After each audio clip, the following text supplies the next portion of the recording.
Assalamualaikum warahmatullahi wabarakatuh. Salam sejahtera untuk kita semua. Pada hari ini kita akan membicarakan tentang sumber historis pendidikan Pancasila. Nah, kalau melihat dari sejarah dan perkembangan Pancasila, tentu kita perlu mempelajari sejarah pendidikan Pancasila ini. Presiden Soekarno pernah mengatakan, jangan sekali-sekali meninggalkan sejarah. Pernyataan tersebut dapat dimaknai bahwa sejarah mempunyai fungsi penting dalam membangun kehidupan bangsa dengan lebih bijaksana di masa depan. Hal tersebut sejalan dengan ungkapan seorang filsuf Yunani bernama Cicero yang mengungkapkan Historia Vitae Magistra, yang bermakna sejarah memberikan kearifan. Pengertian lain dari istilah tersebut yang sudah menjadi pendapat umum adalah sejarah merupakan guru kehidupan. Implikasinya, pengayaan materi perkuliahan Pancasila melalui pendekatan historis adalah sangat penting dan tidak boleh dianggap remeh guna mewujudkan kejayaan bangsa di kemudian hari.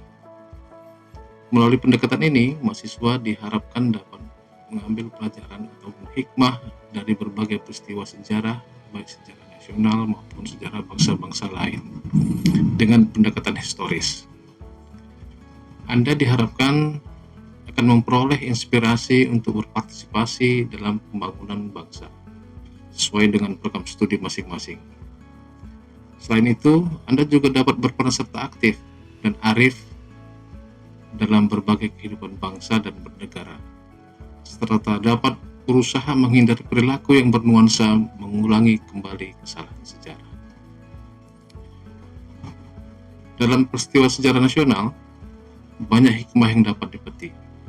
Misalnya, mengapa bangsa Indonesia sebelum masa pergerakan nasional selalu mengalami kekalahan dari penjajah? Jawabannya antara lain karena perjuangan pada masa itu masih bersifat kedaerahan.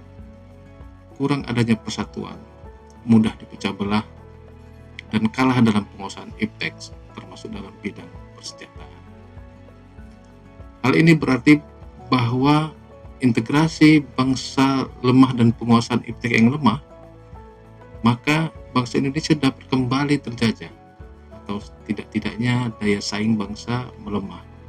Implikasi dari pendekatan historis ini adalah meningkatkan motivasi kejuangan bangsa dan meningkatkan motivasi belajar Anda dalam menguasai iptek sesuai dengan program studi masing-masing. Kita akan membahas tentang sumber sosiologis pendidikan Pancasila. Sosiologi dipahami sebagai ilmu tentang kehidupan antar manusia. Di dalamnya mengkaji antara lain latar belakang, susunan dan pola kehidupan sosial dari berbagai golongan dan kelompok masyarakat. Di samping itu juga mengkaji masalah-masalah sosial, perubahan dan pembaruan dalam masyarakat.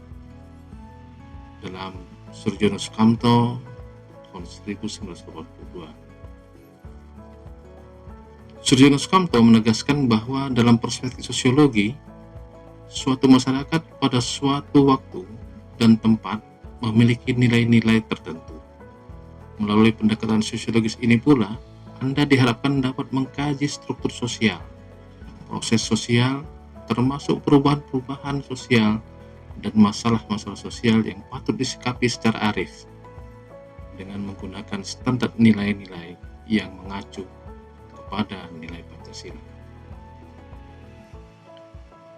Berbeda dengan bangsa-bangsa lain, bangsa Indonesia mendasarkan pandangan hidupnya dalam bermasyarakat, berbangsa dan bernegara pada suatu azas kultural yang dimiliki dan melekat pada bangsa itu. Nilai-nilai kenegaraan dan kemasyarakatan yang terkandung dalam sila-sila Pancasila bukan hanya hasil konseptual seorang saja, melainkan juga hasil karya besar bangsa Indonesia sendiri, yang diangkat dari nilai-nilai kultural yang dimiliki oleh bangsa Indonesia melalui proses refleksi filosofis para pendiri negara. Bung Karno menegaskan bahwa nilai-nilai Pancasila digali dari bumi pertiwi Indonesia. Dengan kata lain, nilai-nilai Pancasila berasal dari kehidupan sosiologis masyarakat Indonesia. Pernyataan ini tidak diragukan lagi karena dikemukakan oleh Bung Karno sebagai penggali Pancasila. Meskipun beliau dengan rendah hati membantah apabila disebut sebagai pencipta Pancasila, sebagaimana dikemukakan beliau dalam paparannya sebagai berikut. Kenapa diucapkan terima kasih kepada saya? Kenapa saya diagung-agungkan? Padahal toh sudah sering saya katakan bahwa saya bukan pencipta Pancasila. Saya sekedar penggali Pancasila dari bumi tanah air Indonesia ini. Yang kemudian 5 mutiara yang saya gali itu saya persembahkan kembali kepada bangsa Indonesia. Malah pernah saya katakan bahwa sebenarnya hasil atau lebih tegas penggalian dari Pancasila ini, saudara-saudara, adalah pemberian Tuhan kepada saya. Sebagaimana tiap-tiap manusia, jikalau ia benar memohon kepada Allah Subhanahu wa Ta'ala, diberi ilham oleh Allah Subhanahu wa Ta'ala. Disampaikan dalam Latif tahun 2011. Makna penting lainnya dari pernyataan Bung Karno tersebut adalah Pancasila sebagai dasar negara merupakan pemberian ataupun ilham dari Tuhan Yang Maha Esa. Apabila dikaitkan dengan teori kausalitas dari Notonegoro bahwa Pancasila merupakan penyebab lahirnya kemerdekaan bangsa Indonesia, maka kemerdekaan berasal dari Allah, Tuhan Yang Maha Esa. Hal ini sejalan dengan makna alinea ketiga pembukaan Undang-Undang 1945. Sebagai makhluk Tuhan, sebaiknya segala pemberian Tuhan, termasuk kemerdekaan bangsa Indonesia ini, wajib untuk disyukuri. Salah satu bentuk wujud konkret dari mensyukuri nikmat karunia kemerdekaan adalah dengan memberikan kontribusi pemikiran terhadap pembaharuan dalam masyarakat. Bentuk lain mensyukuri kemerdekaan adalah dengan memberikan kontribusi konkret bagi pembangunan negara melalui kewajiban membayar pajak. Karena dengan dana pajak itulah pembangunan dapat dilaksanakan secara optimal. Dengan hal itu, Anda juga diharapkan dapat berpartisipasi dalam meningkatkan fungsi-fungsi lembaga pengendalian sosial, agent of social control yang mengacu pada nilai-nilai Pancasila. Selanjutnya, kita masuk ke dalam pembahasan sumber yuridis pendidikan Pancasila. Negara Indonesia adalah negara hukum, dan salah satu cirinya adalah bernuansa bersinonim, yaitu pemerintahan berdasarkan hukum. Dalam bahasa Inggris disebut sebagai rule of law. Pancasila sebagai dasar negara merupakan landasan dan sumber dalam membentuk dan menyelenggarakan negara hukum tersebut. Hal tersebut berarti pendekatan yuridis atau hukum merupakan salah satu pendekatan utama dalam pengembangan atau pengayaan materi mata kuliah pendidikan Pancasila. Urgensi pendekatan yuridis ini adalah dalam rangka menegakkan undang-undang yang merupakan salah satu kewajiban negara yang penting. Penegakan hukum ini hanya akan efektif apabila didukung oleh kesadaran hukum warga negara, terutama dari kalangan intelektual.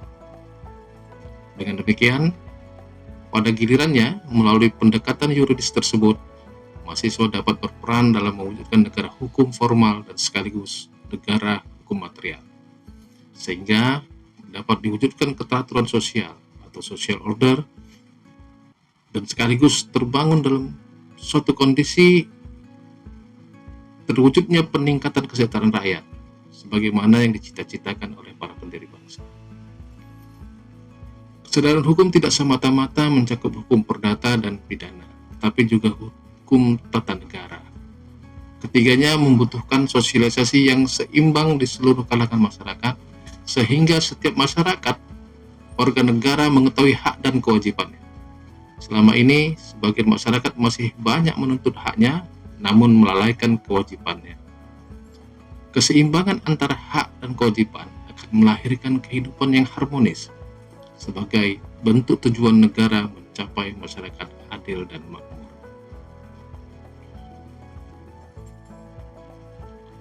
Ketiga, kita membicarakan sumber politik pendidikan Pancasila. Salah satu sumber pengayaan materi pendidikan Pancasila adalah berasal dari fenomena kehidupan politik bangsa Indonesia. Tujuannya agar Anda mampu mendiagnosa dan mampu memformulasi saran-saran tentang upaya atau usaha mewujudkan kehidupan politik yang ideal, sesuai dengan nilai Pancasila. Pancasila dalam tataran tertentu merupakan ideologi politik, yaitu mengandung nilai-nilai yang menjadi kaidah penuntun dalam mewujudkan tata tertib sosial politik yang ideal. Melalui pendekatan politik ini, Anda diharapkan mampu menafsirkan fenomena politik dalam rangka menemukan pedoman yang bersifat moral yang sesuai dengan nilai-nilai Pancasila untuk mewujudkan kehidupan politik yang sehat. Pada gilirannya, Anda akan mampu memberikan kontribusi konstruktif dalam menciptakan struktur politik yang stabil dan dinamis. Secara spesifik, fokus kajian melalui pendekatan politik tersebut yaitu menemukan nilai-nilai ideal yang menjadi kaidah penuntun atau pedoman dalam mengkaji konsep-konsep pokok dalam politik yang meliputi negara atau state, kekuasaan atau power, pengambilan keputusan atau decision making, kebijakan atau policy, dan pembagian atau distribution sumber daya negara baik di pusat maupun daerah. Melalui kajian tersebut, Anda diharapkan lebih termotivasi, berpartisipasi, memberikan masukan konstruktif baik kepada infrastruktur politik. Selanjutnya, pembahasan kita adalah mendeskripsikan esensi dan urgensi pendidikan Pancasila untuk masa depan. Menurut penjelasan pasal 35 ayat 3 Undang-Undang Republik Indonesia nomor 12 tahun 2012 tentang pendidikan tinggi, yang dimaksud dengan mata kuliah pendidikan Pancasila adalah pendidikan untuk memberikan pemahaman dan penghayatan kepada mahasiswa mengenai ideologi bangsa Indonesia. Dengan landasan tersebut, Dirjen Dikti mengembangkan esensi materi pendidikan Pancasila yang meliputi: pertama, pengantar perkuliahan pendidikan Pancasila. Yang kedua, Pancasila dalam kajian sejarah bangsa Indonesia. Yang ketiga, Pancasila sebagai dasar negara. Yang keempat, Pancasila sebagai ideologi negara. Kelima, Pancasila sebagai sistem filsafat. Keenam, Pancasila sebagai sistem etika. Dan ketujuh, Pancasila sebagai dasar nilai pengembangan ilmu. Pendekatan pembelajaran yang direkomendasikan dalam mata kuliah pendidikan Pancasila adalah pendekatan pembelajaran yang berpusat kepada mahasiswa, student-centered learning, dipadu-padankan dengan case method dan problem-based learning. Untuk memahami dan menghayati nilai-nilai Pancasila sebagai etika, filsafat negara maupun ideologi bangsa secara saintifik, maka harapan nilai-nilai Pancasila akan terintegrasi sehingga menjadi guiding principles atau kaidah menuntun bagi mahasiswa dalam mengembangkan jiwa profesionalismenya sesuai dengan jurusan ataupun program studi masing-masing. Implikasi dari pendidikan Pancasila tersebut agar mahasiswa dapat menjadi insan profesional yang berjiwa Pancasila dalam kehidupan bermasyarakat dan bernegara. Selain itu, urgensi pendidikan Pancasila adalah untuk membentengi dan menjawab tantangan perubahan di masa depan. Ada pertanyaan yang muncul, apakah Anda mempunyai cita-cita yang harus dicapai di masa yang akan datang? Hal tersebut menjadi sesuatu yang lumrah karena manusia selalu menginginkan sesuatu yang di kemudian hari akan mempermudah dan menjadi batu pijakan agar kehidupan menjadi bahagia, damai, dan sejahtera. Apakah Anda tahu warga negara seperti apa yang Anda hendak bentuk dari sistem pendidikan Indonesia ini? Anda pasti sedikit banyak mengetahui tentang hal tersebut sebagai seorang mahasiswa. Dalam Undang-Undang Republik Indonesia Nomor 20 Tahun 2003, Pasal 3 menegaskan bahwa pendidikan nasional berfungsi mengembangkan dan membentuk watak serta peradaban bangsa yang bermartabat dalam rangka mencerdaskan kehidupan bangsa, bertujuan untuk berkembangnya potensi peserta didik agar menjadi manusia yang beriman dan bertakwa kepada Tuhan Yang Maha Esa, berakhlak mulia, sehat, berilmu, cakap, kreatif, mandiri, dan menjadi warga negara yang demokratis serta bertanggung jawab. Harapan tersebut memang tidak mudah untuk diwujudkan, tetapi pendidikan dianggap merupakan alternatif terbaik dalam melakukan rekayasa sosial secara damai. Pendidikan adalah alternatif yang bersifat preventif untuk membangun generasi bangsa yang lebih baik dibanding dengan generasi sebelumnya. Pendidikan Pancasila di perguruan tinggi yang pendekatannya dengan memberikan kontribusi dalam pendalaman dan penghayatan penerapan nilai-nilai Pancasila pada generasi baru. Atas dasar hal tersebut, maka pemerintah menggunakan ataupun mengalokasikan 20% dana APBN yang sebagian berasal dari pajak untuk membiayai pendidikan nasional. Setiap warga negara sesuai dengan kemampuan dan tingkat pendidikannya harus memiliki pengetahuan, pemahaman, penghayatan, penghargaan, komitmen, dan pola pengamalan Pancasila. Lebih-lebih para mahasiswa yang merupakan calon-calon pemegang tongkat estafet kepemimpinan bangsa harus memiliki penghayatan terhadap nilai-nilai Pancasila, karena akan menentukan eksistensi bangsa ke depan. Urgensi pendidikan Pancasila di perguruan tinggi ini berlaku untuk semua jurusan dan program studi, sebab nasib bangsa tidak hanya ditentukan oleh segerintil profesi yang dihasilkan oleh sekelompok jurusan atau program studi, tapi juga merupakan tanggung jawab semua bidang. Contoh urgensi pendidikan Pancasila bagi suatu program studi, misalnya yang berkaitan dengan tugas menyusun membentuk peraturan undang-undang. Orang yang bertugas untuk melaksanakan hal tersebut harus mempunyai pengetahuan, pengertian, pemahaman, penghargaan, komitmen, penghayatan, dan pola pengamalan yang lebih baik daripada warga negara yang lain. Karena merekalah yang akan menentukan meresap atau tidaknya nilai-nilai Pancasila ke dalam peraturan perundang-undangan yang disusun atau dibentuk. Contoh lain, lulusan ataupun dari program studi energi di kemudian hari akan menentukan kebijakan tentang eksplorasi, eksploitasi industri, dan distribusi energi yang dijalankan. Begitu pula dengan lulusan output dari program studi perpajakan yang akan menjadi pegawai pajak maupun bekerja di bidang perpajakan. Mahasiswa lulusan prodi perpajakan dituntut memiliki kejujuran dan komitmen sehingga dapat memberikan kontribusi terhadap pelaksanaan kewajiban perpajakan, dapat bekerja secara baik dan benar. Demikian pula halnya bahwa keberadaan pendidikan Pancasila merupakan suatu yang esensial bagi program studi di perguruan tinggi. Oleh karena itu, menjadi suatu kewajaran bahwa keharusan Pancasila disebarluaskan secara masif, menjadikan nilai-nilai Pancasila sebagai mata kuliah di perguruan tinggi. Dalam hal ini, Rianto 2009 menyatakan bahwa pendidikan Pancasila di perguruan tinggi merupakan suatu keniscayaan karena mahasiswa sebagai agen perubahan dan intelektual muda yang di masa akan datang akan menjadi inti pembangunan dan pemegang estafet kepemimpinan bangsa dalam setiap tingkatan lembaga-lembaga negara, badan-badan negara, lembaga daerah, lembaga infrastruktur politik, lembaga bisnis, dan sebagainya.